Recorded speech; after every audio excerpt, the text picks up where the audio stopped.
Praise the lord. ದೇವರು ನಮಗೆ ಸ್ತೋತ್ರವಾಗಲಿ. ಬಿಡುಗಡೆಯ ಸಂದೇಶ ಎಂಬ ಕಾರ್ಯಕ್ರಮಕ್ಕೆ ನಾನು ನಿಮ್ಮೆಲ್ಲರನ್ನು ಯೇಸು ಕ್ರಿಸ್ತನ ನಾಮದಲ್ಲಿ ಸ್ವಾಗತಿಸ್ತೇನೆ. ನಾವು ಪ್ರಾರ್ಥನೆ ಮಾಡೋಣ. ಪರಲೋಕದಲ್ಲಿರುವ ತಂದೆ ದೇವರೇ, ಯೇಸು ಕ್ರಿಸ್ತನ ಪರಿಶುದ್ಧ ನಾಮದಲ್ಲಿ ನಾವು ನಿನ್ನ ಪಾದ ಸನ್ನಿಧಾನಕ್ಕೆ ನಾವು ಬಂದಿದ್ದೇವೆ. ನಾವು ಧ್ಯಾನ ಮಾಡುವಂಥ ಈ ಸಂದೇಶವನ್ನು ನಿನ್ನ ಪವಿತ್ರಾತ್ಮೆಯಲ್ಲಿ ಅಭಿಷೇಕಿಸು. ಪವಿತ್ರಾತ್ಮನೇ, ನಾನು ನಿನ್ನ ಸ್ವಾಗತಿಸ್ತೇನೆ. ನೀನು ನಮ್ಮ ಮೊದಲಿದ್ದುಕೊಂಡು ಈ ದಿನ ಸಂದೇಶ ಮುಖಾಂತರವಾಗಿ ನಿನ್ನ ಜನರ ಸಂಗಡ ಮಾತನಾಡು. ಪವಿತ್ರಾತ್ಮನೇ, ಈ ವಾಕ್ಯವನ್ನು ಕೇಳುವ ಪ್ರತಿಯೊಂದು ಆತ್ಮಗಳಿಗೆ ಜೀವವನ್ನು, ಪ್ರೋತ್ಸಾಹವನ್ನು, ಭಕ್ತಿ ಅಭಿವೃದ್ಧಿಯನ್ನು ಮತ್ತು ಬಿಡುಗಡೆಯುಂಟು ಮಾಡಬೇಕು ನಾನು ಬೇಡಿಕೊಳ್ಳುತ್ತೇನೆ ಯೇಸು ಕ್ರಿಸ್ತನ ನಾಮದಲ್ಲಿ, ಆಮೇನ್. ಇವತ್ತಿನ ಧ್ಯಾನ ಮಾಡ್ತೇವೆ ಕೀರ್ತನೆ ಪುಸ್ತಕ 37 ಅದರಲ್ಲಿ 23 ಮತ್ತು 24ನೇ ವಾಕ್ಯ. ಸಾಮ್ ಚಾಪ್ಟರ್ 37 ವರ್ಸ್ 23 ಆ್ಯಂಡ್ 24. ಸತ್ಪುರುಷನ ಗತಿ ಸ್ಥಾಪನೆಯು ಯೆಹೋವನಿಂದಲೇ ಆಗಿದೆ, ಆತನು ಅವನ ಪ್ರವರ್ತನೆಯನ್ನು ಮೆಚ್ಚುತ್ತಾನೆ. ಅವನು ಕೆಳಗೆ ಬಿದ್ದರೂ ಏಳದೆ ಹೋಗುವುದಿಲ್ಲ, ಯೆಹೋವನು ಅವನನ್ನು ಕೈ ಹಿಡಿದು ಉದ್ಧಾರ ಮಾಡೋನು. ಇಲ್ಲಿ ದಾವೀದನೇ ಸತ್ಪುರುಷನ ಗತಿ ಸ್ಥಾಪನೆ ಅಂದರೆ ಸತ್ಪುರುಷನೇ ನೀತಿವಂತರ ಜೀವಿತವನ್ನು, ಅವರ ಹೆಜ್ಜೆಗಳನ್ನು ದೇವರು ಕಾಪಾಡುತ್ತಾನೆ ಎಂಬುದನ್ನು ನೋಡ್ತೇವೆ. ಈ ವಾಕ್ಯದಲ್ಲಿ ನಾವು 4 ಸಂಗತಿಗಳನ್ನು ನಾವು ನೋಡ್ತೇವೆ. ಮೊದಲನೇ ಸಂಗತಿ ನೋಡ್ತೇವೆ ಸತ್ಪುರುಷನಾಗಿ ಜೀವಿಸುವುದು ಹೇಗೆ ಎಂಬುದಾಗಿ. 2ನೇ ಸಂಗತಿ ನೋಡ್ತೇವೆ ಸತ್ಪುರುಷನನ್ನು ದೇವರು ಆಶೀರ್ವಾದ ಮಾಡ್ತಾನೆ. 3ನೇ ಸಂಗತಿ ನೋಡ್ತೇವೆ ಸತ್ಪುರುಷನ ಹೆಜ್ಜೆಗಳನ್ನು ದೇವರು ಕಾಯುತ್ತಾನೆ. 4ನೇ ಸಂಗತಿ ನೋಡ್ತೇವೆ ಸತ್ಪುರುಷನು ಕೆಳಗೆ ಬಿದ್ದರೂ ದೇವರು ಅವರನ್ನು ಮೇಲೆ ಕೆತ್ತುತ್ತಾನೆ. ಮೊದಲನೇ ಸಂಗತಿ ನೋಡೋ ಪ್ರಿಯರೇ, ನಾವು ಸತ್ಪುರುಷರಾಗಿ ಜೀವಿಸುವರಾಗಬೇಕು. ನಾವು ನೋಡ್ತೇವೆ ಆದಿಕಾಂಡ ಪುಸ್ತಕ 17 ಅದರಲ್ಲಿ 1 ಮತ್ತು 2ನೇ ವಾಕ್ಯ. ಅಬ್ರಹಾಮನು 99 ವರ್ಷದವನಾದಾಗ ಯೆಹೋವನು ಅವನಿಗೆ ದರ್ಶನ ಕೊಟ್ಟು, ನಾನು ಸರ್ವಶಕ್ತನಾದ ದೇವರು, ನನಗೆ ನಡಕೊಂಡು ದೋಷವಿಲ್ಲದವನಾಗಿರು, ನಾನು ನಿನ್ನ ಸಂಗಡ ಒಡಂಬಡಿಕೆ ಮಾಡಿಕೊಳ್ಳುತ್ತೇನೆ, ಅತ್ಯಧಿಕವಾದ ಸಂತತಿಯನ್ನು ಕೊಡುವೆನು ಅಂದನು. ನಾವು ನೋಡ್ತೇವೆ ದೇವರು ಅಬ್ರಹಾಮನಿಗೆ 75 ವರ್ಷ ಪ್ರಾಯದಲ್ಲಿ ದರ್ಶನ ಕೊಟ್ಟನು. ಅವನ ಮಾತನಾಡಿದನು, ನಿನಗೆ ನಾನೊಂದು ಗಂಡು ಮಗುವನ್ನು ಕೊಡುತ್ತೇನೆ ಎಂಬುದಾಗಿ. ಈ ವಾಗ್ದಾನ ಕೊಟ್ಟ ನಂತರ ಅಬ್ರಹಾಮನು 24 ವರ್ಷ ಆ ವಾಗ್ದಾನ ಸಹ ಕಾದುಕೊಂಡನು. ಈಗ ಅಬ್ರಹಾಮ್ 99 ವರ್ಷ ಪ್ರಾಯ ಆವಾಗ ಪುನಃ ದೇವರು ಅವನಿಗೆ ದರ್ಶನ ಕೊಟ್ಟು ಮಾತನಾಡ್ತಾನೆ, ನಾನು ಸರ್ವಶಕ್ತನ ದೇವರು, ನನ್ನ ಮುಂದೆ ನಡೆಕೊಂಡು ದೋಷವಿಲ್ಲದವನಾಗಿರು, ನಾನು ನಿನ್ನೊಂದಿಗೆ ಒಡಂಬಡಿಕೆ ಮಾಡಿಕೊಳ್ತೇನೆ. ಇಲ್ಲಿ ಅಬ್ರಹಾಮನು ದೇವರು ಹೇಳಿದ ಮೇರೆಗೆ ದೇವರು ಕೊಟ್ಟ ಆಜ್ಞೆ, ಇನ್ನೊಂದು ಆಜ್ಞೆ ಕೊಟ್ಟನು ಸುನ್ನತಿ ಮಾಡಲಿಕ್ಕೆ.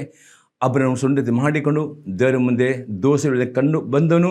ಮತ್ತು ದೇವರು ಅವನ ಸಂಗಡ ಮಾಡಿದ ಒಡಂಬಡಿಕೆ ಪ್ರಕಾರ ಅವನ ಹೆಂಡತಿಯಾದ ಸಾರಳಿಗೆ ದೇವರು ಗಂಡು ಮಗುವನ್ನು ದೇವರು ಕೊಟ್ಟರು. ಈ ರೀತಿ ಅಬ್ರಹಾಮನ ಹಾಗೆ ನೀವು ಆಶೀರ್ವಾದ ಹೊಂದಬೇಕು ಎಂಬುದೇ ದೇವರ ಚಿತ್ತವಾಗಿದೆ.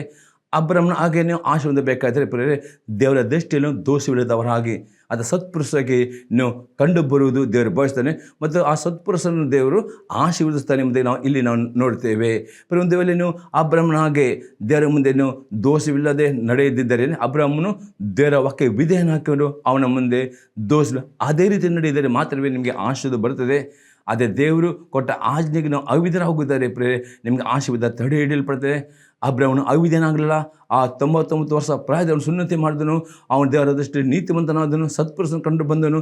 ದೇವರು ಅವನನ್ನು ಆಶೀರ್ವಾದ. ಅದೇ ರೀತಿ ಪ್ರಿಯರೇ, ಇವತ್ತು ಅನೇಕರು ಪ್ರಿಯರೇ ಈ ಸಂದರ್ಭನವರು ನಿಮ್ಮ ಜೀವಿತದಲ್ಲಿ ಯಾಕೆ ದೇವ ನನಗಿಷ್ಟು, ನಾನು ನಿನ್ನ ಮೇಲೆ ನಂಬಿಕೆ ಇಟ್ಟಿದ್ದೇನೆ, ನಿನ್ನನ್ನೇ ನಾನು ಆತುಕೊಂಡಿದ್ದೇನೆ, ಇನ್ನೂ ನನಗೆ ಯಾಕೆ ಆಶೀರ್ವಾದ ಬರಲಿಲ್ಲ, ಯಾಕೆ ನನ್ನ ಜೀವಿತದಲ್ಲಿ ಉನ್ನತಕ್ಕೆ ನಾನು ಬರಲಿಲ್ಲ ಎಂಬುದಾಗಿ ಅನೇಕರು ಪ್ರಶ್ನೆ ಕೇಳುತ್ತಾರೆ.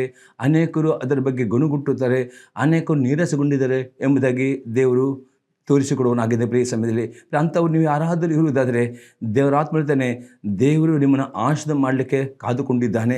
ಆದರೆ ದೇವರಿಗೆ ಬೇಕು ನೀವು ಸತ್ಪುರುಷನಾಗಿ, ಅಬ್ರಹಾಮನಾಗೆ ಸತ್ಪುರುಷನಾಗಿ ದೇವರು ಏನು ನಿಮಗೆ ಆಜ್ಞೆ ಕೊಡುತ್ತಾನೋ ಅದು ಏನು ಮಾಡಲಿಕ್ಕೆ ಮಾತನಾಡ್ತಾನೋ ಅದಕ್ಕೆ ನೀವು ವಿಧೇಯ ಆಗುವುದಾದರೆ ದೇವರು ಅಬ್ರಹಾಮನನ್ನು ಆಶೀರ್ವಾದ ಮಾಡಿದ ಹಾಗೆ ನಿಮ್ಮನ್ನು ಆಶೀರ್ವಾದ ಮಾಡ್ತಾನೆ. ನಿಮ್ಮೆಲ್ಲ ಪ್ರಾರ್ಥನೆಗೆ ಉತ್ತರ ಕೊಡ್ತಾನೆ, ಎಲ್ಲ ಕಷ್ಟ ನಿಮಗೆ ಬಿಡುಗಡೆ ಕೊಡ್ತಾನೆ. ಇದು ದೇವರ ಆತ್ಮನ ಹೇಳುವನಾಗಿದೆ ಪ್ರಿಯರೇ. ಇನ್ನೊಂದು ಎಕ್ಸಾಂಪಲ್ ನೋಡ್ತೀವಿ, ಲೂಕನ ಬರೆದ ಸುವಾರ್ತೆ 1ನೇ ಅಧ್ಯಾಯದಲ್ಲಿ 5ರಿಂದ 7ನೇ ವಾಕ್ಯ ತನಕ. Luke gospel chapter 1 verse 5 to 7. ಯೂದಾಯದ ಅರಸನಾದ ಹೆರೋದನ ಕಾಲದಲ್ಲಿ ಅಬಿಯನ ವರ್ಗಕ್ಕೆ ಸೇರಿದ ಜಕರಿಯನೆಂಬ ಒಬ್ಬ ಯಾಜಕನಿದ್ದವನು. ಅವನ ಹೆಂಡತಿಯು ಆರೋನನ ವಂಶದವಳು, ಆಕೆ ಹೆಸರು ಎಲಿಜಬೆತ್. ಅವರಿಬ್ಬರು ಕರ್ತನ ಎಲ್ಲ ಆಜ್ಞೆಗಳನ್ನು ನೇಮನಿಷ್ಠೆಗಳನ್ನು ಕೈಕೊಂಡು ತಪ್ಪಿಲ್ಲದೆ ನಡ್ಕೊಳ್ಳುತ್ತಾ ದೇವರ ದೃಷ್ಟಿಯಲ್ಲಿ ನೀತಿವಂತರಾಗಿದ್ದರು. ಆದರೆ ಎಲಿಜಬೆತಳು ಬಂಜೆಯಾದ್ದರಿಂದ ಅವರಿಗೆ ಮಕ್ಕಳಿರಲಿಲ್ಲ. ಇದರಲ್ಲಿ ಅವರಿಬ್ಬರು ದೀನ ಓದದವರಾಗಿದ್ದರು. ನಾವು ನೋಡ್ತೇವೆ ಇಲ್ಲಿ ಲೂಕನ ಸುವಾರ್ತೆಯಲ್ಲಿ ಜಕರಿಯ ಮತ್ತು ಎಲಿಜಬೆತ್ ಎಂಬ ದಂಪತಿಗಳು ಪ್ರಿಯರೇ, ಅವರು ದೇವರ ದೃಷ್ಟಿಯಲ್ಲಿ ದೇವರೆಲ್ಲ ಆಜ್ಞೆ ಕೈಕೊಂಡು ನಡೆದು ನೀತಿವಂತರಾಗಿದ್ದರು ಎಂಬುದಾಗಿ ನಾವು ನೋಡ್ತೇವೆ. ಇನ್ನೊಂದು ನಾವು ಎಕ್ಸಾಂಪಲ್ ನೋಡ್ತೇವೆ. ರೋಮಾಪುರದವರಿಗೆ ಬರೆದ ಪತ್ರಿಕೆ 6ನೇ ಅಧ್ಯಾಯದಲ್ಲಿ 13ನೇ ವಾಕ್ಯ ಮತ್ತು 16ನೇ ವಾಕ್ಯ. ಇದು ಮಾತ್ರವಲ್ಲದೆ ನೀವು ನಿಮ್ಮ ಅಂಗಗಳನ್ನು ಪಾಪಕ್ಕೆ ಒಪ್ಪಿಸುವರಾಗಿದ್ದು ದುಷ್ಟತ್ವವನ್ನು ನಡೆಸುವ ಸಾಧನಗಳಾಗ ಮಾಡಬೇಡಿರಿ. ಆದರೆ ಸತ್ತವರೊಳಗಿಂದ ಜೀವಿತರಾಗಿರಲಾಗಿ ನಿಮ್ಮನ್ನು ದೇವರಿಗೆ ಒಪ್ಪಿಸಿಕೊಟ್ಟು ನಿಮ್ಮ ಅಂಗಗಳನ್ನು ನೀತಿ ಕೃತ್ಯಗಳನ್ನು ನಡೆಸುವ ಸಾಧನಗಳನ್ನಾಗಿ ಆತನಿಗೆ ಸಮರ್ಪಿಸಿರಿ. ಇವತ್ತು ಸತ್ಪುರುಷರಾಗಿ ಪ್ರತಿದಿನ ತೋರಪಡಬೇಕಾದ್ರೆ ಅಪೊಸ್ತಲ ಪೌಲ ಹೇಳ್ತಾನೆ, ನಿಮ್ಮ ಶರೀರದ ಪ್ರತಿಯೊಂದು ಅಂಗಾಂಗಗಳನ್ನು ಪ್ರತಿಯೊಂದು ದಿವಸ ಪ್ರತಿಯೊಂದು ಗಳಿಗೆ ನೀವು ನೀತಿಯ ಆಯುಧಗಳಾಗಿ ನೀತಿಯ ಕೃತ್ಯಗಳನ್ನು ಮಾಡುವುದಕ್ಕೆ ನಿಮ್ಮ ಅಂಗಗಳನ್ನು ಸಮರ್ಪಣೆ ಮಾಡಿಕೊಡಬೇಕು ಎಂಬುದಾಗಿ ಅಪೊಸ್ತಲ ಪೌಲ. ಇವತ್ತು ನೀವು ಯಾವಾಗ ನಿಮ್ಮ ಶರೀರ ಅಂಗಗಳನ್ನು ನೀತಿಯ ಕರ್ತಗಳನ್ನು ಮಾಡುವ ಸಮರ್ಪಣೆ ಮಾಡುತ್ತೀರೋ ಆವಾಗ ಮಾತ್ರ ನಿಮಗೆ ದೇವರ ದೃಷ್ಟಿಯಲ್ಲಿ ನೀತಿವಂತರಾಗಿ ಸತ್ಪುರುಷರಾಗಿ ನಲ್ಲಿ ಸಾಧ್ಯವಾಗ್ತದೆ. ದೇವರು ಆಶೀರ್ವದಿಸ್ತಾನೆ ಎಂಬುದಾಗಿ ನಾವು ಇಲ್ಲಿ ನೋಡುವವರು ಆಗಿದ್ದೇವೆ. ಹಾಗೆ ಇವತ್ತು ಪ್ರಿಯರೇ, ದೇವರು ನಿಮ್ಮ ಸತ್ಪುರುಷನ ನಡತೆಯನ್ನು ದೇವರು ನೋಡುವನಾಗಿದ್ದಾನೆ. ಆ ನಿಮ್ಮ ನಡತೆ ದೇವರು ಮೆಚ್ಚುವುದಾದರೆ 100% ದೇವರನ್ನು ಆಶೀರ್ವಾದ ಮಾಡುವನಾಗಿದ್ದಾನೆ. ಸತ್ಪುರುಷ ಆಗಿ ತೋರಲ್ಪಡಬೇಕಾದರೆ ನೀವು ನಂಬಿಕೆಯಿಂದ ಪ್ರತಿಯೊಂದು ಆಜ್ಞೆಗೆ ವಿಧೇಯರಾಗಲಿಕ್ಕೆ ಒಪ್ಪಿಸಿಕೊಟ್ಟರೆ ಮಾತ್ರವೇ ನೀವು ನೀತಿವಂತರಾಗ್ತೀರಿ. ನಿಮ್ಮ ನೀತಿಯು ಅಭಿವೃದ್ಧಿ ಆಗ್ತದೆ, ಸತ್ಪುರ ಕಂಡು ಬಿಡ್ತಾರೆ, ದೇವರು ಸತ್ಪುರುಷನನ್ನು ಆಶೀರ್ವಾದ ಮಾಡ್ತಾನೆ. ಈ ವಾಕ್ಯದಲ್ಲಿ ನೋಡ್ತೇವೆ. ಇನ್ನೊಂದು ಎಕ್ಸಾಂಪಲ್ ನಾವು ನೋಡ್ತೇವೆ. ಗಲಾತ್ಯದವರಿಗೆ ಪತ್ರಿಕೆ 5ನೇ ಅಧ್ಯಾಯದಲ್ಲಿ 16ನೇ ವಾಕ್ಯ ಮತ್ತು 22ರಿಂದ 26ನೇ ವಾಕ್ಯ ತನಕ. ನಾನು ಹೇಳುವುದೆಂದರೆ ಪವಿತ್ರಾತ್ಮನನ್ನು ಅನುಸರಿಸಿ ನಡೆದುಕೊಳ್ಳಿರಿ, ಆಗ ನೀವು ಶರೀರ ಭಾವದ ಅಭಿಲಾಷೆಗಳನ್ನು ಎಷ್ಟು ಮಾತ್ರಕ್ಕೂ ನೆರವೇರಿಸಲ್ಲ. ಅಪೊಸ್ತಲ ಪೌಲ ಹೇಳ್ತಾನೆ, ಸತ್ಪುರುಷರಾಗಿ ನೀವು ನೆರೆಯಬೇಕಾದ್ರೆ ನೀವು ಪ್ರತಿ ದಿವಸ ಪವಿತ್ರಾತ್ಮನನ್ನು ಅನುಸರಿಸಿ ನಡೆದುಕೊಳ್ಳುವರಾಗಬೇಕು. ಆಗ ಎಂದಿಗೂ ಶರೀರ ಭಾವಕ್ಕೆ ಅನುಸರಿಸಿ ನಡೆಯುವುದಿಲ್ಲ ಎಂಬುದೇ ಅಪೊಸ್ತಲ ಪೌಲ ಹೇಳ್ತಾನೆ. ಮತ್ತು 22ರಿಂದ 20ರ ವಾಕ್ಯದಲ್ಲಿ ಹೀಗೆ ಹೇಳ್ತದೆ, ಆದರೆ ದೇವರಾತ್ಮನಿಂದ ಉಂಟಾಗುವ ಫಲವೆಂದರೆ ಪ್ರೀತಿ, ಸಂತೋಷ, ಸಮಾಧಾನ, ದೀರ್ಘಶಾಂತಿ, ದಯೆ, ಉಪಕಾರ, ನಂಬಿಕೆ, ಸಾಧುತ್ವ, ಸಮದಮೆ ಇಂಥವುಗಳನ್ನು ಯಾವ ಧರ್ಮಶಾಸ್ತ್ರ ಆಕ್ಷೇಪಿಸುವುದಿಲ್ಲ. ಕ್ರಿಸ್ತ ಯೇಸುವಿನವರು ತಮ್ಮ ಶರೀರ ಭಾವವನ್ನು ಅದರ ವಿಷಯಾಭಿಲಾಷೆ ಸ್ವೇಚ್ಛಾಲಾಭೇಷೆ ಸಹಿತ ಶಿಲುಬೆಗೆ ಹಾಕಿದರು. ಮತ್ತು ಆ ಸತ್ಪುರುಷನನ್ನು ಯಾವ ಧರ್ಮಶಾಸ್ತ್ರ ಅಂದರೆ ಯಾವ ಧರ್ಮ ಅವನಿಗೆ ಅಪರಾಧಿ ತೀರ್ಪು ಕೊಡುವುದಿಲ್ಲ. ಯಾಕಂದರೆ ಅವನ ಪವಿತ್ರಾತ್ಮನನ್ನು ಅನುಸರಿಸಿ ನಡೆಯುತ್ತಾನೆ. ಅಲ್ಲಿ ಪವಿತ್ರಾತ್ಮನ 9 ಒಳಗೆ ತೋರ್ಪಡುತ್ತವೆ ಎಂದು ಅಪೊಸ್ತಲ ಹೇಳ್ತಾನೆ. ಅಷ್ಟೇ ಅಲ್ಲ, ಸತ್ಪುರುಷರು ಪ್ರತಿದಿನ ಅವರ ಶರೀರಾಧನ ಸ್ವಭಾವವನ್ನು ಅವರು ನಿರಾಕರಿಸುತ್ತಾರೆ. ಅದನ್ನು ಯೇಸು ಕ್ರಿಸ್ತನಿಗೆ ಕ್ರೂಜಿಗೆ ಹಾಕುತ್ತಾರೆ. ಮತ್ತು 25-26 ವಾಕ್ಯ ಈಗ ಹೇಳ್ತದೆ, ನಾವು ಆತ್ಮದ ಜೀವಿಸ್ತರಿಗೆ ಆತ್ಮನ್ನು ಅನುಸರಿಸಿ ನಡೆಯೋಣ. ಸತ್ಪುರುಷರು ಪ್ರತಿದಿನ ಪವಿತ್ರಾತ್ಮನನ್ನು ಅನುಸರಿಸಿ ನಡೆಯುತ್ತಾರೆ. ಪವಿತ್ರಾತ್ಮನಿಗೆ ಅವರು ವಿಧೇಯರಾಗ್ತಾರೆ ಎಂದು ಅಪೊಸ್ತಲ ಹೇಳ್ತಾನೆ. 26ನೇ ವಾಕ್ಯ, ಅಹಂಕಾರಿಗಳು, ಒಬ್ಬರೊಬ್ಬರ ಕೆಣಕೋರು, ಒಬ್ಬರ ಮೇಲೊಬ್ಬರು ಮಸ್ತರುಳ್ಳ ಆಗದಿರೋಣ. ಸತ್ಪುರುಷರು ಎಂದಿಗೂ ಅವರ ಆತ್ಮಿಕವಾಗಿ ಅಹಂಕಾರಿಗಳಾಗುವುದಿಲ್ಲ, ಅವರೊಬ್ಬರನ್ನ ಕೆಣಕುವುದಿಲ್ಲ, ಒಬ್ಬರನ್ನ ಮಸ್ತರಿಲ್ಲದೆ ಅವರ ಪವಿತ್ರಾತ್ಮ ವಿಧೇಯರಾಗಿ ನಡ್ತಾರೆ. ಅವ್ರ ಸತ್ಪುರುಷನ ಆ ಗುಣಗಳಾದ 9 ಫಲದವರೆಗೆ ಈ ರೀತಿಯನ್ನು ಸತ್ಪುರುಷನ ನಡೆಯುವುದಾದರೆ ದೇವರು ಪ್ರೇರೆ ನಿಮ್ಮ ನಡತೆ ಮೆಚ್ಚಿಕೊಂಡು ನಿಮ್ಮನ್ನು ಆಶೀರ್ವಾದ ಮಾಡುತ್ತೇನೆ ಎಂಬುದನ್ನು ನಾವು ನೋಡ್ತೇವೆ. 2ನೇ ಸಂಘ ನೋಡ್ತೇವೆ, ಸತ್ಪುರುಷನನ್ನು ದೇವರು ಆಶೀರ್ವದಿಸುವನಾಗಿದ್ದಾನೆ. ನಾವು ನೋಡ್ತೇವೆ ಧರ್ಮೋಪದೇಶಕನ ಪುಸ್ತಕ 28ನೇ ಅಧ್ಯಾಯದಲ್ಲಿ 1 ಮತ್ತು 2ನೇ ವಾಕ್ಯ, ನೀವು ನಿಮ್ಮ ದೇವರಾದ ಯೆಹೋವನ ಮಾತನ್ನು ಶ್ರದ್ಧೆ ಕೇಳಿ ನಾನೀಗ ನಿಮಗೆ ಬೋಧಿಸುವ ಆತನ ಆಜ್ಞೆಗಳೆಲ್ಲ ಅನುಸರಿಸಿ ನಡೆದರೆ ಆತನ ಭೂಮಿಯ ಮೇಲಿರುವ ಎಲ್ಲ ಜನಾಂಗಗಳಿಗಿಂತಲೂ ನಿಮ್ಮನ್ನು ಉನ್ನತ ಸ್ಥಿತಿಗೆ ತರುವನು. ನಿಮ್ಮ ದೇವರಾದ ಯೆಹೋವನ ಮಾತಿಗೆ ಕಿವಿಗೊಟ್ಟು ನಡೆದರೆ ಈ ಶುಭಗೆಲ್ಲ ನಿಮಗೆ ಪ್ರಾಪ್ತವಾಗುವು. ಸತ್ಪುರುಷರಾಗಿ ನಡೆಯಬೇಕಾದರೆ ದೇವರ ಆಜ್ಞೆಗಳನ್ನು ಪ್ರತಿದಿನ ಹುಡುಕುವರಾಗಬೇಕು ಮತ್ತು ಪ್ರತಿ ಆಜ್ಞೆಗೆ ವಿಧೇಯರಾಗಬೇಕು. ಆಗ ಸತ್ಪುರುಷರಾಗಿ ಕಂಡು ಬರ್ತೀರಿ. ನಿಮ್ಮ ನಡತೆ ಮೆಚ್ಚಿಕೊಂಡು ವಾಗ್ದಾನ ಮಾಡಿ ಎಲ್ಲ ಆಶೀರ್ವಾದ ನಿಮಗೆ ಅನುಗ್ರಹಿಸುವನಾಗಿದ್ದಾರೆ. ಇನ್ನೊಂದು ಎಕ್ಸಾಂಪಲ್ ನೋಡ್ತೇವೆ. ಕೀರ್ತನೆ 112 ಆದರೆ 1ರಿಂದ 9ನೇ ವಾಕ್ಯ ತನಕ. ಯೆಹೋವನಿಗೆ ಸ್ತೋತ್ರ, ಯಾವನು ಯೆಹೋವನಲ್ಲಿ ಭಯಭಕ್ತಿ ಉಳ್ಳವನಾಗಿ ಆತನ ಆಜ್ಞೆಗಳಲ್ಲಿ ಅತ್ಯಾನಂದ ಪಡುವನೋ ಅವನೇ ಧನ್ಯನು. ಅವನ ಸಂತಾನವು ಲೋಕದಲ್ಲಿ ಬಲಿಷ್ಠವಾಗುವುದು, ನೀತಿವಂತನ ವಂಶವು ಶುಭ ಹೊಂದುವುದು. ಅವನ ಮನೆಯಲ್ಲಿ ಧನ ಐಶ್ವರ್ಯಗಳಿರುವು, ಅವನ ನೀತಿಯು ಸದಾಕಾಲ ಫಲಿಸುತ್ತಿರುವುದು. ಯಥಾರ್ಥರಿಗೆ ಕತ್ತಲೆಯಲ್ಲಿಯೂ ಜ್ಯೋತಿ ಮೂಡುವುದು. ದಯೆಯು ಕನಿಕರು ನೀತಿಯೂ ಉಳ್ಳ ದೇವರೇ ಆ ಜ್ಯೋತಿ. ದಯಾಳವಾಗಿ ಧನ ಸಹಾಯ ಮಾಡುವನು, ತನ್ನ ಕಾರ್ಯಗಳನ್ನು ನೀತಿಯಿಂದ ನಡೆಸುವವನು ಭಾಗ್ಯವಂತನು. ಅವನೆಂದೂ ಕದಲುವುದಿಲ್ಲ, ನೀತಿವಂತನನ್ನು ಯಾವಾಗಲೂ ನೆನೆಸುವರು. ಅವನಿಗೆ ಕೆಟ್ಟ ಸುದ್ದಿಯ ಭಯವಿರುವುದಿಲ್ಲ. ಯೆಹೋವನಲ್ಲಿ ಭರವಸೆ ಇಟ್ಟುವುದರಿಂದ ಅವನ ಮನಸ್ಸು ಸ್ಥಿರವಾಗಿರುವುದು. ದುಷ್ಟರಿಗಾಗುವ ಶಿಕ್ಷೆಯನ್ನು ಕಣ್ಣಾರೆ ಕಾಣುವನೆಂಬ ಭರವಸೆ ಇರುವುದರಿಂದ ಅವನ ಮನಸ್ಸು ದೃಢವಾಗಿದೆ, ಹೆದರುವುದಿಲ್ಲ. ಬಡವರಿಗೆ ಉದಾರವಾಗಿ ಕೊಡುತ್ತಾನೆ, ಅವನ ನೀತಿಯ ಫಲವು ಸದಾಕಾಲ ಇರುವುದು. ಮಹಿಮೆಯೊಡನೆ ಅವನ ಕೊಂಬು ಎತ್ತಲಪಡುವುದು. ನೋಡ್ತೇವೆ ಇಲ್ಲಿ ಸತ್ಪುರುಷನಾಗಿ ಜೀವಿಸುವುದೆಂದರೆ ಆತನ ಆಜ್ಞೆಗಳನ್ನು ಕೇಳಿಕೊಂಡು ನಡೆಯುತ್ತಾರೋ ಮತ್ತು ಅವರು ಸತ್ಪುರುಷರು ದಯಾಳುವಾಗಿ ಧನ ಸಹಾಯ ಮಾಡ್ತಾರೆ.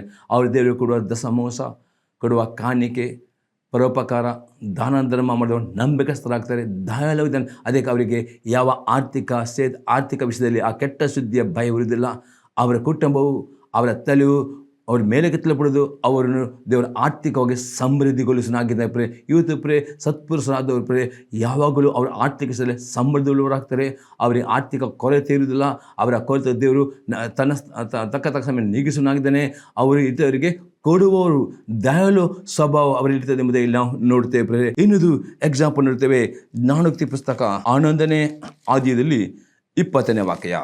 ವಕ್ರ ಹೃದಯರು ಇವನ ಅಸಹ್ಯರು, ಸನ್ಮಾರ್ಗಿಗಳು ಆತನ ದಯೆಗೆ ಆಸ್ಪದರು. ಸನ್ಮಾರ್ಗಿ ಅಂದರೆ ಸತ್ಪುರುಷರಾಗಿ ಯಾರು ನಡೆಯುತ್ತಾರೋ ಅವರು ಯಾವಾಗಲೂ ದೇವರ ದಯೆಗೆ ಅವರ ಆಸ್ಪದ. ಇವತ್ತು ದೇವರ ದಯೆ ಪ್ರತಿ ಗಳಿಗೆ ಆತನ ದಯೆ ನಿಮಗೆ ಬೇಕಾ? ಸನ್ಮಾರ್ಗಿಗಳು ಅಂದರೆ ಸತ್ಪುರುಷರು ನಡೆಯುತ್ತಿರೋ ಪ್ರತಿ ಗಳಿಗೆ ದೇವರ ದಯೆ ನಿಮ್ಮ ಮೇಲೆ ಇರುತ್ತದೆ. ದೇವರ ಕೃಪೆಯು ನಿಮ್ಮ ಸಂಗಡ ಇರುತ್ತದೆ. ಪ್ರೇರೆ ಇನ್ನೊಂದು ಎಕ್ಸಾಂಪಲ್ ನೋಡ್ತೇವೆ. ಐಜಯ ಪ್ರವಾದನೆ ಪುಸ್ತಕ 42ನೇ ಅಧ್ಯಾಯದಲ್ಲಿ 16ನೇ ವಾಕ್ಯ. ಮತ್ತು ಕುರುಡರನ್ನು ನೆಪ್ಪಿಲ್ಲದ ಮಾರ್ಗದಲ್ಲಿ ಬರಮಾಡುವೆನು, ಅವರಿಗೆ ಗೊತ್ತಿಲ್ಲದ ದಾರಿಗಳಲ್ಲಿ ಅವರನ್ನು ನಡೆಸುವೆನು. ಅವರು ಇದನ್ನು ಕತ್ತಲನ್ನು ಬೆಳಕು ಮಾಡಿ ಡೊಂಕನ್ನು ಸರಿಪಡಿಸುವೆನು. ಈ ಕಾರ್ಯಗಳನ್ನು ಬಿಡದೆ ಮಾಡುವೆನು. ಇದರ್ಥವಾಗಿದೆ, ನೀವು ಸತ್ಪುರುಷರಾಗಿ ನೀವು ಜೀವಿಸುವಾಗ ದೇವರು ನೀವು ನಡೆಯಬೇಕಾದ ದಾರಿಯನ್ನು ದೇವರು ನಿಮಗೆ ತೋರಿಸಿಕೊಡ್ತಾನೆ. ನಿಮಗೆ ದೇವರ ಆತ್ಮನು ಆಲೋಚನೆ ಕೊಡುತ್ತಾನೆ, ನಿಮಗೆ ಜ್ಞಾನ ಕೊಡುತ್ತಾನೆ. ಹೇಗೆ ನಡೆಯಬೇಕು, ಯಾವ ರೀತಿಯಲ್ಲಿ ನೀವು ಬಿಸ್ನೆಸ್ ಮಾಡಿ ಎಲ್ಲ ನಿಮಗೆ ದೇವರು ತನ್ನ ಆಲೋಚನೆ ಕೊಡುತ್ತಾನೆ, ಆತನ ಜ್ಞಾನ ಕೊಡುತ್ತಾನೆ. ಮತ್ತು ಆತನ ನಿಮ್ಮ ಮುಂದೆ ಇರುವ ಎಲ್ಲ ಅದಕ್ಕೆ ಅಡ್ಡಿಗಳು ಎಲ್ಲ ದೇವರು ತೆಗೆದುಬಿಟ್ಟು ನಿಮ್ಮ ಮನಸ್ಸು ಸರಾಗ ಮಾಡುತ್ತಾನೆ ಎಂದು ನೋಡ್ತೇವೆ. ಆದರೆ ಸದ್ಭುಕ್ಸರಾಗಿ ಜೀವಿಸ ಅತಿ ವೆರಿ ಇಂಪಾರ್ಟೆಂಟ್. ಆಗ ದೇವರು ತಾನೇ ನಿಮ್ಮ ಮುಂದೆ ಹೋಗಿಕೊಂಡು ನಿಮ್ಮ ದಾರಿ ಸರಾಗ ಮಾಡ್ತಾನೆ. ನಿಮ್ಮದಲ್ಲಿ ಯಾವ ಅಡ್ಡಿ ಬಂದರೂ ಅದು ತೆಗೆದುಹಾಕುತ್ತಾನೆ, ಇದನ್ನು ಮಾಡ್ತಾನೆ ಎಂಬುದಾಗಿ ದೇವರ ಆತ್ಮನಲ್ಲಿ ಹೇಳುವನಾಗಿದ್ದಾನೆ. ಇವತ್ತು ಅನೇಕರು ನೀವು ಬಿಸ್ನೆಸ್ನಲ್ಲಿ ಸೋತು ಹೋಗಿದ್ದೀರಿ. ಇವತ್ತು ನಿಮ್ಮ ಬಿಸ್ನೆಸ್ ಸಕ್ಸಸ್ ಆಗಬೇಕಾ?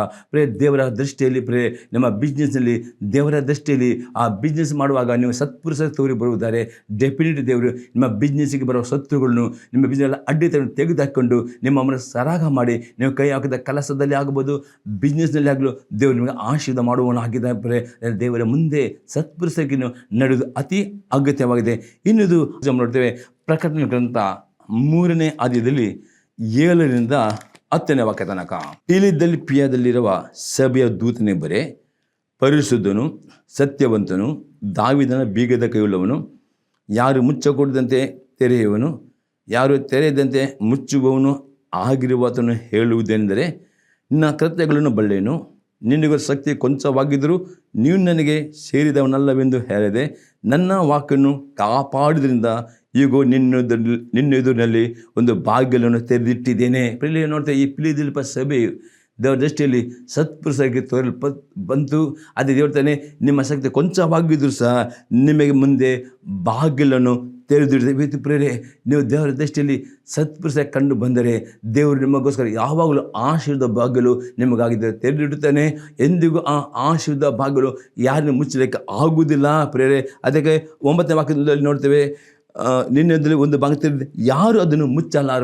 ನೀವು ಸತ್ಪುರುಷಾಗಿ ನಡೆಯುತ್ತಾರೆ, ನಿಮ್ಮ ಮುಂದೆ ದೇವರು ತೆರೆದ ಬಾಗಿಲು ಯಾವ ದುಷ್ಟಶಕ್ತಿಯೂ ಅದನ್ನು ಮುಚ್ಚಲಿಕ್ಕೆ ಆಗುವುದಿಲ್ಲ ಎಂಬುದಾಗಲಿ ದೇವರ ಆತ್ಮನು ಈ ಫಿಲದೆಲ್ಫಿಯ ಸಭೆಗೆ ಬರೆಯುವನಾಗಿದೆ.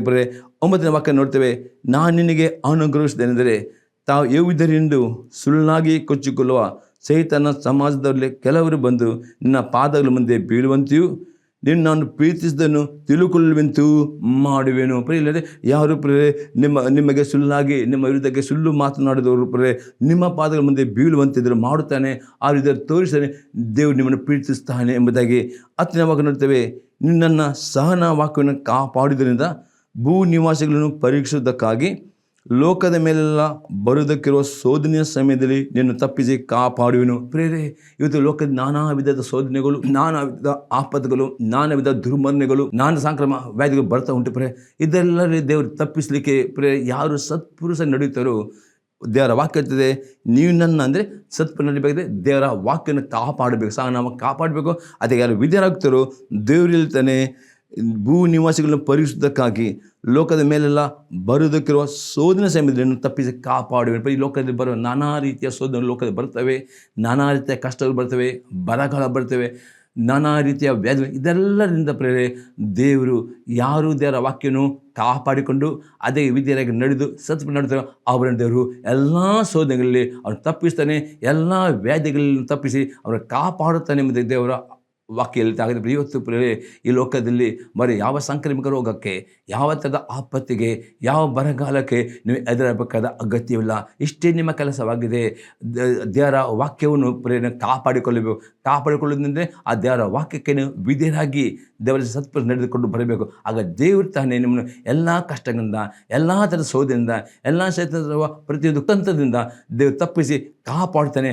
ಅಷ್ಟೇ ನಿಮಗೋಸ್ಕರ ಆಶದ ಬಾಗಿಲು ತೆರೆದಿದೆ, ಯಾರೂ ಅದು ಆಶದ ಬಾಗಿಲು ಮುಚ್ಚಲಿಕ್ಕೆ ಆಗುವುದೇ ಇಲ್ಲ ಎಂಬುದಾಗಿ ದೇವರು ಇಲ್ಲಿ ವಾಗ್ದಾನ ಮಾಡಿದ್ದಾನೆ ಸತ್ಪುರುಷರಿಗೆ. ನೋಡ್ತಾ ಸತ್ಪುರುಷರಾದವರು ಪಾಪವೇ ಮಾಡುವುದು ಎಂದು ಹೇಳಿದ ಸತ್ಪುರುಷರಾದವರು ಅವರು ಪಾಪ ಮಾಡಿದರೂ ಸಹ ದೇವರು ಅವರ ಪಾಪಕ್ಕೆ ಅವರಿಗೆ ಶಿಕ್ಷೆ ಕೊಡುತ್ತಾರೆ ಎಂಬುದಾಗಿ ನಾವು ನೋಡ್ತೇವೆ. ಇವತ್ತು ಸತ್ಪುರುಷರಾಗಿ ನಡೆಯುವಾಗ ನೀವು ಪಾಪವೇ ಮಾಡಿದ್ರೆ ಎಂದು ಹೇಳಲಿಕ್ಕೆ ಹೋದಿಲ್ಲ. ನೀವು ಪಾಪ ಮಾಡಿದರೂ ಸಹ ದೇವರು ನೀವು ಸತ್ಪುರುಷರಾಗಿ ನಡೆಯುವುದಕ್ಕೋಸ್ಕರವಾಗಿ ನಿಮ್ಮ ಪಾಪಕ್ಕೆ ಶಿಕ್ಷೆ ಕೊಡ್ತಾರೆ. ಆ ಶಿಕ್ಷೆಗಳು ಬರುವಾಗ ನೀವು ಕೆಳಗೆ ಬೀಳುತ್ತೀರಿ. ಆದರೂ ನಿಮ್ಮ ನಂಬಿಕೆಯನ್ನು ಬಿಡದಿದ್ದರೆ, ನಿಮ್ಮ ಪ್ರಾರ್ಥನೆ ಬಿಡದಿದ್ದರೆ ನೀವು ಈ ರೀತಿ ಸೈತನಿಗೆ ಹೇಳಬೇಕು, ಶತ್ರುವೇ ನನ್ನ ವಿಷಯ ಬೇಡ, ನಾನು ಬಿದ್ದಿದ್ದರೂ ಹೇಳುವೆನು, ಕತ್ತಲೆ ಕೂತಿದ್ರು ಇವನು ಅಂದರೆ ನೀವು ಬಿದ್ದಿದ್ದರೂ ಸಹ ನೀವು ದೇವರ ವಾಕ್ಯಕ್ಕೆ ನೀವು ವಿಧೇಯರಾಗುವುದಾದರೆ, ಪಶ್ಚಾತ್ತಾಪ ಪಡುವುದಾದರೆ, ಪ್ರಾರ್ಥನೆ ಮಾಡುವುದಾದರೆ, ಮತ್ತು ಆ ಶಿಕ್ಷೆಯನ್ನು ತಾಳ್ಮೆ ಸಹಿಸಿಕೊಳ್ಳುವುದಾದರೆ ದೇವರು ಒಂದು ದಿನ ಆ ಎಲ್ಲ ಶಿಕ್ಷೆಯಿಂದ ನಿಮಗೆ ಬಂದ ಎಲ್ಲ ಆ ಕಷ್ಟದಿಂದ ಬಿಡುಗಡೆ ಕೊಡುತ್ತಾನೆ ಮತ್ತು ನಿಮ್ಮನ್ನು ಬಿದ್ದ ಸ್ಥಿತಿಯಿಂದ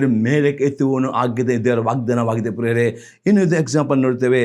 ಲೂಕನ ಬರೆಸುವಾರ್ತೆ 22ನೇ ಅಧ್ಯಾಯದಲ್ಲಿ 31 ಮತ್ತು 32ನೇ ವಾಕ್ಯ ಮತ್ತು 54ರಿಂದ 62ನೇ ವಾಕ್ಯ.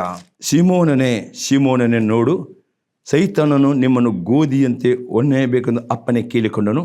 ಆ ನಿನ್ನ ನಂಬಿಕೆ ಕುಂದಿ ಹೋಗಬಾರದೆಂದು ನಾನು ನಿನ್ನ ವಿಷಯದಲ್ಲಿ ದೇವರಿಗೆ ವಿಜ್ಞಾಪನೆ ಮಾಡಿಕೊಂಡೆನು. ನೀನು ತಿರುಗಿಕೊಂಡ ಮೇಲೆ ನಿನ್ನ ಸಹೋದರನು ದೃಢಪಡಿಸು ಎಂದು ಹೇಳಿದನು. ನಾನು ಯೇಸು ಕ್ರಿಸ್ತನು ಆ ಪೇತ್ರನಿಗೆ ಆತನು ಆ ಶೋಧನೆ ಬರೋ ಮೊದಲೇ ಎಚ್ಚರ ಕೊಟ್ಟನು, ನನ್ನ ಸಂಗಡ 1 ತಾಸಾದರೂ ಎಚ್ಚರವಾಗದು ಪ್ರಾರ್ಥನೆ ಮಾಡಬೇಕು. ಶೋಧನೆ ಒಳಗಾಗದಂತೆ ಹೆಸರು ಪ್ರಾರ್ಥನೆ ಮಾಡಿರಿ, ಮನುಷ್ಯದವಾಗಿ ಸರಿ ಅದೇ ಬಲ ಸಾಲದು ಎಂಬ ಈ ವಾಗ್ದಾನ ಈ ಆಜ್ಞೆ ಕೊಟ್ಟನು ಯೇಸು ಕ್ರಿಸ್ತ. ಆದರೂ ಸಹ ಆ ಪೇತ್ರನು ಅವನು ಪ್ರಾರ್ಥನೆ ಮಾಡಿಸಿದ, ಅವನು ತೂಕಡಿಸಿದನು, ಅವನು ನಿದ್ರೆ ಮಾಡಿದನು. ಅದಕ್ಕೋಸ್ಕರ ಅವನಿಗೆ ಆ ಶೋಧನೆ ಎಂಬುದು. ಆದರೂ ಸಹ ದೇವರು ಆ ಪೇತ್ರನು ಆ ಸೋಲು ಬಿದ್ದರೂ ಸಹ ಅವನು ಪಶ್ಚಾತ್ತಾಪಟ್ಟ ಕೂಡಲೇ ಅವನಿಗೆ ದೇವರ ಮೇಲೆ ಆಗಿದೆ. ನೀವು ಸತ್ಪುರುಷರಾಗಿ ಪಾಪ ಮಾಡುವುದಿಲ್ಲ ಎಂದು ಹೇಳಲಿಕ್ಕೆ ಆಗುವುದಿಲ್ಲ. ಅದನ್ನು ಪಾಪ ಮಾಡುವಾಗ ನೀವು ಕೂಡಲೇ ಪಶ್ಚಾತ್ತಾಪ ಪಡುವಬೇಕು. ಆಗ ಪಶ್ಚಾತ್ತಾಪ ಪಡುವಾಗ ದೇವರ ಮೇಲೆ ಕಿತ್ತುತ್ತಾನೆ. 54ರಿಂದ 60 ವಾಕ್ಯ ನೋಡ್ತೇವೆ. ಅವರು ಆತನನ್ನು ಹಿಡಿದು ಸಾಗಿಸಿಕೊಂಡು ಯಾಜಕನ ಮನೆ ಒಳಗೆ ತೆಗೆದುಕೊಂಡು ಹೋದರು. ಪೇತ್ರನು ದೂರದಿಂದ ಹಿಂದೆ ಹೋಗುತ್ತಿದ್ದನು. ಅಂಗದ ನಡುವೆ ಅವರು ಬೆಂಕಿ ಹೊತ್ತಿಸಿ ಒಟ್ಟಾಗಿ ಕೂತ್ಕೊಳ್ಳಲು ಅವರ ನಡುವೆ ಪೇತ್ರನು ಕೂತ್ಕೊಂಡನು. ಅವನು ಬೆಳಕಿಗೆ ಮುಖವಾಗಿ ಕೂತಿರುವಾಗ ಒಬ್ಬ ದಾಸಿಯು ಅವನನ್ನು ಕಂಡು ಅವನ ದೃಷ್ಟಿಸಿ ನೋಡಿ, ಇವನು ಸಹ ಅವನ ಸಂಗಡ ಇದ್ದವನು ಅಂದಳು. ಆದರೆ ಅವನು, ನಾನು ಅವನನ್ನು ಅರಿಯನಮ್ಮ ಎಂದು ಹೇಳಿದನು. ತುಸು ಹೊತ್ತಿನ ಮೇಲೆ ಒಬ್ಬನು ಅವನನ್ನು ಕಂಡು, ನೀನು ಸಹ ಅವರಲ್ಲಿ ಒಬ್ಬನು ಅನ್ನಲು ಪೇತ್ರನು ಅಲ್ಲಪ್ಪ ಅಂದನು. ಹೆಚ್ಚು ಕಡಿಮೆ 1 ಗಂಟೆ ಹೊತ್ತಿನ ಮೇಲೆ ಇನ್ನೊಬ್ಬನು ನಿಶ್ಚಯವಾಗಿ ಇವನು ಸಹ ಅವನ ಸಂಗಡ ಇದ್ದವನು, ಇವನು ಗಲಿಲಾಯದವನಷ್ಟೇ ಎಂದು ದೃಢವಾಗಿ ಹೇಳಿದನು. ಆದರೆ ಪೇತ್ರನು, ನೀನು ಹೇಳುವುದೇನೋ ನಾನು ನರಿಯಪ್ಪ ಅಂದನು. ಅವನು ಈ ಮಾತನ್ನು ಆಡುತ್ತಿರುವಾಗಲೇ ಕೋಳಿ ಕೂಗಿತು. ಸ್ವಾಮಿ ಹಿಂತಿರುಗಿಕೊಂಡು ಪೇತ್ರನು ದೃಷ್ಟಿಸಿ ನೋಡಿದನು. ಆಗ ಪೇತ್ರನು ಈ ಹೊತ್ತು ಕೋಳಿ ಕೂಗುವುದಕ್ಕಿಂತ ಮುಂಚೆ 3 ಸರಿ ನನ್ನ ವಿಷಯವಾಗಿ ಅವನನ್ನು ಅರಿಯನೆಂಬುದಾಗಿ ಹೇಳು ಎಂದು ಸ್ವಾಮಿ ನುಡಿದ ಮಾತು ನೆನೆಸಿ ಹೊರಗೆ ಹೋಗಿ ಬಹು ವ್ಯಥೆಪಟ್ಟು ಅತ್ತನು. ನನ್ನ ಜೊತೆಯಲ್ಲಿ ಪೇತ್ರನು ಪ್ರೇರೆ ಸತ್ಪುರುಷನು, ಆದರೆ ಅವನ ಪ್ರಾರ್ಥನೆ ಮಾಡಿದ ನಿಮಿತ್ತವಾಗಿ ಸ್ವಲ್ಪ ಬಿದ್ದು ಬಿಟ್ಟು, ಆದರೂ ಅವನು ಕೂಡಲೇ ತನ್ನ ಪಾಪಕ್ಕೆ ಪಶ್ಚಾತ್ತಾಪಡುತ್ತಾನೆ ಮತ್ತು ಅವರ ಮೇಲೆ ಆಗದೆ ನೀವು ಸತ್ಪುರುಷರಾಗಿ ನಡೆಯುವಾಗ ನೀವು ಪಾಪದಲ್ಲಿ ಬೀಳಬಹುದು. ಅದು ಬಿದ್ದರೂ ನೀವು ಕೂಡಲೇ ಪಶ್ಚಾತ್ತಾಪಡುವಾಗ ದೇವರು ನಿಮ್ಮನ್ನು ಕೆಳಗೆ ಬಿದ್ದ ಸ್ಥಿತಿಯಿಂದ ಮೇಲೆ ಎತ್ತುತ್ತಾನೆ ಎಂಬುದಾಗಿ ಇಲ್ಲಿ ಕೀರ್ತನೆಗಳನ್ನು ಹೇಳ್ತಾನೆ. ದೇವರು ನಮಗೆ ಸ್ತೋತ್ರವಾಗಲಿ. ದೇವರು ಈ ವಾಕ್ಯದ ಮುಂದೆ ಮಾತನಾಡುವುದಾದರೆ ನಿಮ್ಮ ಅಭಿಪ್ರಾಯ ತಿಳಿಸಿರಿ. ನಿಮಗೆ ಮುಚ್ಚಿಕೊಂಡು ಪ್ರಾರ್ಥನೆ ಮಾಡೋಣ. ತಂದೆಯವರೇ, ಯೇಸು ಕ್ರಿಸ್ತನ ನಾಮದಲ್ಲಿ ದೇವ ಈ ಸಂದೇಹಗಳ ಪ್ರತಿ ವೀಕ್ಷಕರು ನಷ್ಟಕ್ಕೆ ಒಪ್ಪಿಸ್ಕೊಳ್ತೇನೆ. ದೇವ ಪ್ರತಿಯೊಬ್ಬರಿಗೆ ಪುರುಷರಿಗೆ ಜೀವಿಸುವುದು ಹೇಗೆ ಎಂಬುದಾಗಿ ನೀನು ಕೊಟ್ಟ ಈ ಸಂದೇಶದ ಪ್ರಕಾರ ಪ್ರತಿಯೊಬ್ಬರು ನಿನ್ನ ದೃಷ್ಟಿಯಲ್ಲಿ ಸತ್ಪುರುಷರಿಗೆ ಜೀವಿಸಲಿಕ್ಕೆ ಪ್ರತಿಯೊಬ್ಬರಿಗೆ ಕೃಪೆಯನ್ನು ದಯಪಾಲಿಸು. ಮತ್ತು ನೀನು ವಾಗ್ದಾನ ಆಶೀರ್ವಾದವನ್ನು ಅವರ ಪ್ರತಿಯೊಬ್ಬರ ಹೆಜ್ಜೆಗಳನ್ನು ಕಾಪಾಡಬೇಕು. ದೇವ ಮುಂದಿನ ಸತ್ಪುರುಷರು ಅವರ ಪಾಪದಲ್ಲಿ ಬೀಳುವುದಾದರೆ ಅವ್ರನ್ನ ಮೇಲೆ ಕೆತ್ತಬೇಕು. ಈ ರೀತಿ ಈ ಸಂದರ್ಭ ಪ್ರತಿಯೊಬ್ಬರನ್ನು ಆಶೀರ್ವಾದ ಮಾಡಬೇಕು ನಾನು ಬೇಡ್ಕೊಳ್ತೇನೆ ಯೇಸು ಕ್ರಿಸ್ತನ ನಾಮದಲ್ಲಿ. Amen. Praise the Lord. God bless you all. Amen.